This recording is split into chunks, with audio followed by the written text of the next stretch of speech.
बिस्मिल्लाहिर्रहमानिर्रहीम। निगह बुलंद सुखन दिल नवाज जानपुर सोस, यही है रखते सफ़र मेरे कारवां के लिए। आज का हमारा जो मौजू है वो है डेवलपिंग लीडर इन यू। ये आपसे दिल से करीब तरीन ये सब्जेक्ट है लीडरशिप। पाकिस्तानी कॉन्टेक्स्ट में अगर आप से मैं बात करूं तो कहते हैं कि मर्दम शुमारी करेंगे चाहे साहब तो 22 करोड़ मिलेंगे, मर्दम शनासी करेंगे 22 भी नहीं मिलेंगे। ये कहतूरी जाल है, ये लीडरशिप क्राइसिस है।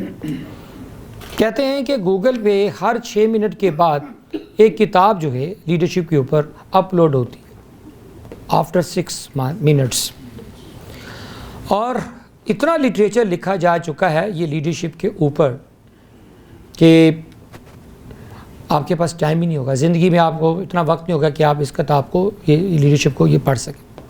तो आज जो ना एक बहुत प्रिसीजन के साथ नेक्स्ट जो 10 to 15 मिनट्स हैं इसके ऊपर हम जो है ना लीडरशिप के ऊपर हम बात करेंगे कि लीडरशिप क्या है और लीडर क्या है। खुदा भी कहता है कि क्या तुम समझते हो कि इल्म वाले और बगैर इल्म वाले बराबर हो सकते हैं? नहीं। तो पहला क्या पॉइंट बताया जी? एल। नाज़िया क्या है जी? First L stands for long term vision. Second है ई, लीडर का ई याद रखिएगा है जी। एल के बाद क्या है जी? मैं बल्कि तो लिख देता हूँ। पहले क्या है जी? L stand for long term. दूसरा है जी ई। मैं अक्सर सीईओ को जब मैं लेकर कहता हूँ ना, ये ई जो है एनर्जी। सेकंड क्या है जी? ई। लीडरशिप के अंदर मैं सीईओ का वो क्या सीईओ क्लब को हम रन करते हैं तो हम कहते हैं चीफ, ये क्या है जी? एग्जीक्यूटिव ऑफिसर क्लब नहीं है, ये चीफ एनर्जाइजिंग ऑफिसर क्लब है। जब तक सीईओ के अंदर एनर्जी नहीं होगी ना सर जी, या लीडर के अंदर एनर्जी नहीं होगी, वो एग्जीब्यूरेट नहीं करेगा, वो उसके अंदर फ्लश आउट नहीं होगी एनर्जी बाहर, तो कुछ नहीं कर सकता। एक आप जरा देखें पाकिस्तान में, अगर कोई आप अगर देखें, अगर एक सीईओ या एक लीडरशिप वाले रोल में कोई बंदा है, अगर वो डिप्रेस है, उसका मूड नहीं है, तो पूरे दायरे के अंदर डिप्रेशन होगा। तो एनर्जी जो होती है ना, मैं अक्सर लोगों को कहता हूँ, लोग कहते हैं टाइम मैनेजमेंट बहुत बड़ा स्किल है। मैंने कहा एक्सक्यूज़ मी, ये बहुत पुरानी बात हो गई है, एनर्जी मैनेजमेंट सबसे बड़ा स्किल है। थर्ड के बाद क्या आ गया जी? ए। उसका कहते हैं जी एडवांस थिंकिंग। क्या बोलते हैं जी? Advance thinking. इसका मतलब क्या है कि आपने एडवांस थिंकिंग करनी है या प्लानिंग करनी है? एडवांस थिंकिंग का मतलब है कि प्रोएक्टिव, यानी कि आपको पता है कि कल क्या होना है, परसों क्या करना है, अपने तरसों क्या करना है आपके पास, और क्या मुश्किलात आ सकती हैं। सुबह सबसे पहले सीईओ जब कंपनी में जाता है या कोई लीडर दफ्तर में जाता है, शायद साहब सबसे पहले वो ईटिंग द फ्रॉग क्या होता है, उसकी टेबल पे इतनी बड़े मसले पड़े होते हैं। पहला दिन जो काम करने के लिए घर से प्लान कर गया तो कहीं भूल जाता है। इवन घर के बिजली का बिल अक्सर लोग भूल जाते हैं। हरून साहब अक्सर आपने देखा होगा बिजली का इलेक्ट्रिसिटी बिल है ना, वो लोगों को नहीं पता होता कि यार आज डेट गुजर गई, यार आज इतना जुर्माना पड़ गया, सारे काम में फंसे गए, वो अपना काम बच्चे की फीस रह गई एंड पे, और आज तो लास्ट डेट थी। तो एडवांस थिंकिंग जो होती है, उसके पास एक लिस्ट हो, उसने पता हो कि आज उसने क्या करना है, कल क्या करना है, परसों क्या करना है। That is advance thinking. कोई भी लीडर होता है, वो सक्सेसफुल जो लोग होते हैं वो इस पर बिलीव करते हैं। तीसरी चीज़ होती है वो डी। डी का मतलब आपको पता ही है कि ये एट्रीब्यूट है किसी भी कामयाब एक कामयाब सीईओ का, एक कामयाब जो मैनेजर है, एक कामयाब लीडर है, सबसे इंपॉर्टेंट चीज़ होती है सेल्फ डिसिप्लिन।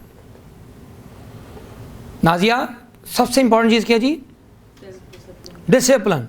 यानी कि न बता तो वो कहते हैं बंदा तो है फ़कत अहकाम इलाही का पाबंद, तकदीर के पाबंद है, न बता तो जमादात फ़कत, बंदा तो है फ़कत अहकाम इलाही का पाबंद। यानी कि वो जो लॉज ऑफ नेचर हैं, सुन्नत अल्लाह जिसे हम कहते हैं, एक बंदा जो लीडर होता है वो उसका कैदी होता है। वो अपनी लाइक्स एंड डिसलाइक्स पे काम नहीं करता, वो अपने राइट एंड रॉन्ग पे काम करता है। जो राइट है उसमें वो डिसिप्लिन्ड होता है। तो that is a other secret of leadership कि वो डी का stand for, E stand for. उसके बाद आ जाता है ई। ई स्टैंड फॉर क्या होता है जी? हाँ जी, एक्सीलेंस।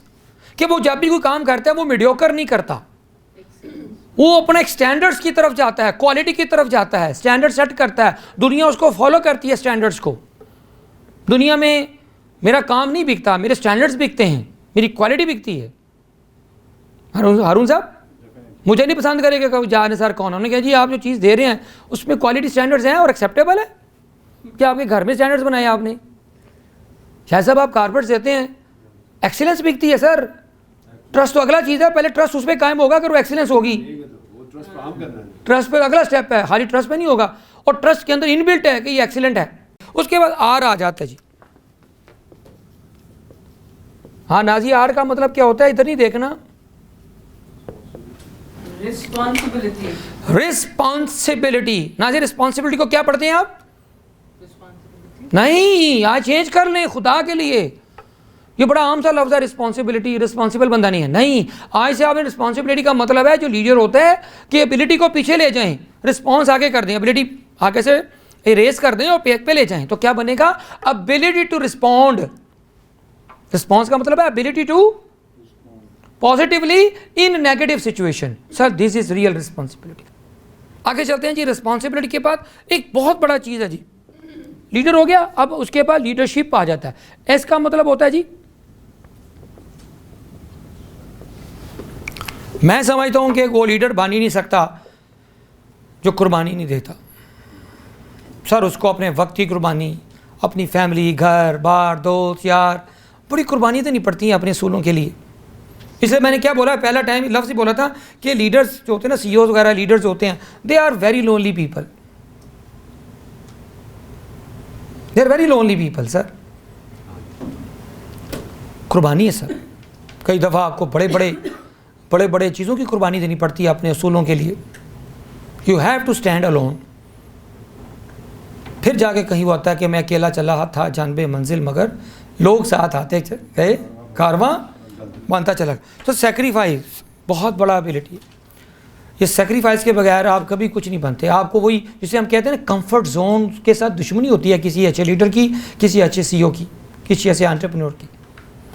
बगैर सेक्रीफाइस किए आपको अपना कुर्बानी देनी पड़ती है। एक बहुत बड़ी चीज़ है जी, वो है एच। ये आ गया जी लीडर, ये आ गया शिप। एच, आई और पी, ये 3 वर्ड्स हैं जी। इसको कहते हैं जी पाकिस्तान में, इसको क्या कहते हैं कि जो बहुत ज़्यादा प्रॉब्लम है वो हमारा कि जब भी कोई बंदा किसी पोजीशन पे चला जाए, इवन छोटे मोटा बंदा भी सर बहुत बुरे हालात है, वो है ईगो। और इसके ऑपोजिट क्या है? ह्यूमिलिटी। जिसके पास कुछ थोड़ा से पैसे आ जाए, ओहदा आ जाए, नाजिया, सबसे पहले क्या आती है? मैंने कामयाबी हासिल की, ये मेरी वजह, मेहनत से है सर। Humility sir. शायद साहब ने बहुत प्यारी बात की अभी सेशन में कि यार जो बंदा बाहर वाला ना, उसकी भी रिस्पेक्ट वही है, एक बादशाह की भी रिस्पेक्ट वही है। सबसे पहला जो ह्यूमन राइट है वो रिस्पेक्ट है, to give and to be given, to have a respect and to be respected. That is the number 1 value of a really a leader, a real human being. Human being की सबसे पहली शर्त क्या है जी हारून? Being human. क्या बोला जी? Human being का सबसे पहला क्या है जी मंत्रा? क्या है जी? Being human. If is not being a human, he can not be human being. आगे चलते हैं जी, 2 लफ्ज रह गए। आपने बड़ा अच्छा शेयर किया था पिछले दिनों कि इंसान अगर आदमी अगर इंसान ना बने तो खुदा बन जाता है। हाय हाय हाय, वो चीज़ जिसे कहते हैं ना, दैट इज रियली खुदा बन जाते हैं। असल में शफाक साहब क्या करते थे हारून के, वो खुदा, हारून ये कहते हैं कि पाकिस्तान एक वाहिद मुल्क है शाहिद साहब जहाँ मिस्र के बाद सबसे ज़्यादा फ़िरौन पाए जाते हैं। क्या जी? यहाँ कुछ 17वें ग्रेड में चला जाए ना, भर्ती हो गए सरकारी किसी इदारे में, तो सबसे बड़ा फ़िरौन होता है जी। अच्छा जी, ये बड़ा इंपॉर्टेंट होता है। आई का मतलब होता है इन्फ्लुएंस। इन्फ्लुएंस का मतलब होता है असर, जिसकी शख्सियत में, जिसकी गुफ्तगू में इन्फ्लुएंस हो। क्योंकि आप किसी को तब्दील नहीं कर सकते जब तक आपके पास इन्फ्लुएंस नहीं। आप इन्फ्लुएंस कैसे क्रिएट करते हैं, that is very important. Influence किसी को, जैसे किसी की गुफ्तगू होती है, किसी का किरदार होता है, किसी का अमल होता है, वो अगले को इंस्पायर करता है। जिसमें हज़रत इमाम हुसैन का एक छोटा सा एक वाक़या मैं रज़ी अल्लाह तआला अन्हु उनका शेयर करूँगा।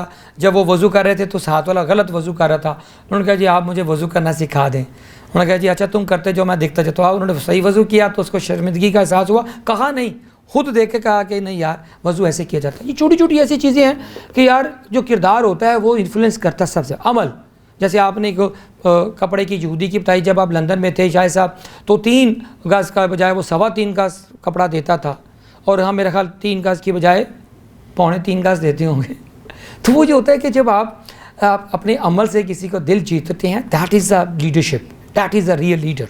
और लास्ट में आ जाता है जी पी का मतलब होता है जी परसिस्टेंस। क्या बोलते हैं जी?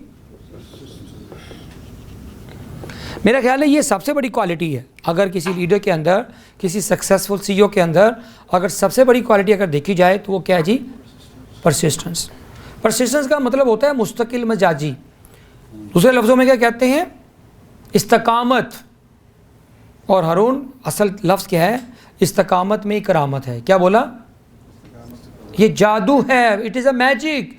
परसिस्टेंस इज़ अ मैजिक कि आप किसी मकसद के लिए आपने इतना अरसा फैंटी खाई, इस्तकामत पर रहे, नहीं हिले। सर पूरे 23 साल लगे ना सर, 40 साल तक तो आपने सिर्फ यही किया कि वो सादक और अमीन थे, और अगले 23 सालों में फिर पूरा कुरान उतरा। कितनी इस्तकामत थी। तो आगे मैं आपके साथ ना एक लीडरशिप का एक स्ट्रक्चर, एक मॉडल रखने जा रहा हूँ जो आने वाले दिनों में आपकी अदारे में, यूनिवर्सिटी में, आपके घरों में, आपकी लाइफ में, कारोबार में ये फ़ायदा देगा। तो अब 5 C's मॉडल है एक लीडरशिप के ऊपर, ये आपके साथ मैंने शेयर करना है। ये है जी 5 C's। ये 5 C है जी। ये लीडर होता है जी, लीडर इन यू। ये हमारा आज का टॉपिक भी है। इसके 5 इसके जी पॉइंट्स हैं जी। ये अगर हमने याद कर लिया आज, पहला है जी जो कि बड़ा देर से हम बोल रहे हैं, वो क्या है जी? फर्स्ट C क्या है जी? ये 5 C's हैं जी ऑफ आ लीडर। पहला क्या है जी? करैक्टर। और करैक्टर का मतलब दूसरा क्या है जी? Delivering the commitments. क्या बोला जी? जो वादा करो पूरा करो, that is called integrity, that is called honesty. Sir आगे चलते हैं। ये सेकंड सी जो बड़ा मजे का सा जी, वो क्या है? वो बड़ा मजे का, ये रात देखिएगा। वो क्या है जी? सेकंड सी है, वो कहते हैं कंपोजर। कंपोजर पहला क्या था जी? डिलीवरिंग द कमिटमेंट्स, फर्स्ट सी जिसको हम कैरेक्टर बोल रहे थे। सेकंड सी है किसी भी लीडर के अंदर, वो क्या है जी? कंपोजर। कि जब प्रेशर आए लाइफ में, स्ट्रेस में ले दुनिया दे, डिमांड्स बहुत ज़्यादा हो आपके ऊपर, लोग एक्सपेक्ट कर रहे हो, तो उसके अंदर आप अपने मेंटल स्टेट ऑफ माइंड को पॉजिटिव रखें, खोए ना। आगे चलते हैं जी। ये आ गया जी कंपोजर। तीसरा जो आ गया ना जी, ये फर्स्ट आ गया, ये सेकंड आ गया। थर्ड सी जो आपको लीडर बनाता है वो आपका कॉम्पिटेंस है। कॉम्पिटेंस जिसे कहते हैं काबिलियत। सर इकबाल ने क्या कहा था शाहिद साहब? हम तो माइल बाकरम हैं, कोई साइल ही नहीं, राह दिखलाएं किसे, कोई राहवर मंजिल ही नहीं, जिससे तामीर हो आदम की वो गिल ही नहीं, कोई काबिल हो तो हम शाने कई देते हैं, ढूंढने वाले को दुनिया भी नहीं देते हैं। ये वो काबिलियत है सर, वो कॉम्पिटेंस है। उसके बगैर कभी कोई बंदा लीडर या CEO नहीं बन सकता, काबिलियत के। तो ये कॉम्पिटेंस के 3 मैंने आपको शेयर किए पॉइंट्स। चौथा जी ये आ गया 2 3, 1 2 3। उसके बाद आ जाता है केयर। क्या बोला जी? केयर, जिसको हम अपना ज़बान में एम्पैथी भी कहते हैं, इसको कंपैशन भी कहते हैं। ठीक है, कंपैशन। कंपैशन का मतलब होता है दर्द दिल के वास्ते पैदा किया इंसान को, वरना अतात के लिए कुछ कम न थे ₹1, यानी कि जो असल चीज़ है वो केयर है, असल चीज़ कंपैशन है, असल चीज़ वो दर्द है, वो आंसू हैं, वो तकलीफ़ है जो आप किसी की देख सकते हैं, पढ़ सकते हैं। कहते हैं उसके साथ सबसे बड़ा लीडर वो होता है, कहते हैं कोई जो एक अच्छा इंसान भी हो, और अच्छा इंसान वो होता है जब किसी के साथ जो किसी की आंखों के आंसुओं के पीछे उसका दर्द पड़ सके। तो क्या हो गया जी? कंपैशन। कंपैशन क्या है? When you putting yourself into the shoes of others. अब दूसरों के आप नुक्ता नज़र से देखते हैं उस दर्द को, हैं किसी का दर्द मिल सके तो ले उधार, जिन्हा इसी का नाम है। 5वां पॉइंट था, अगर आप इन सब को इकट्ठा करें और बीच में कहें कि जाज ये सेंटर क्या है इस चीज़ का, ये लीडर का जो असल चीज़ है जो इंसान को ऊपर लेके जाती है, सारी चीज़ें मौजूद हों, लेकिन अगर ये चीज़ लीडर की ठीक ना हो, जिसको हम क्या कहते हैं? नीयत। क्या बोलते हैं इसको? हम कहते हैं इंटेंट। अमलों का दारोमदार नीयतों पे है। तो ज़िंदगी में जो सेंटर है इन 5 चीज़ों का, वो क्या है जी? आपकी नीयत है या बदनीयत है। जितना मर्जी भी आपका करिज हो, जितना मर्जी भी आपने PhD कर ली हो, कॉम्पिटेंस लेवल हाई हो, लेकिन आप हैं ही बदनीयत, मगर बड़े बड़े लोग बदनीयत बड़े बड़े पोजीशंस पे तो वही तो कह रहा हूँ नाजिया, वो धोखा है। वो उसके बाद जो बड़े बड़े लोगों में से मैं आपको 3 की टाइम तक रहते हैं। मैं सुने तो नहीं, 10 साल रहा मुशर्रफ नाजिया, मैं बताऊं पूरा डेकेड रह के गया नाजिया मुशर्रफ, मैं उसको सल्यूट करता हूं उसके अच्छे कामों को, लेकिन मुझे याद रखें आज वो अपने मुल्क नहीं आ सकता। हकीकत मैं नहीं है, हकीकत तू ही है, और मेरे में कुछ नहीं है मेरा, जो वासफ अली वासफ कहते हैं मेरे में कुछ नहीं है मेरा, ना गुर्दे कपूरे, ना इल्म, ना दौलत, ना पैसे, ना कपड़े, ना कुछ है, क्या सब अमानत है। कहते हैं मेरे में कुछ नहीं है मेरा, सब है तेरा, और तेरे को तेरा देते क्या जाता है मेरा। क्या बोला? तेरे को तेरा देते क्या जाता है मेरा, मेरे में तो कुछ नहीं है मेरा, सब है तेरा। Sir ji thank you very much, आप लोगों का बहुत शुक्रिया जी।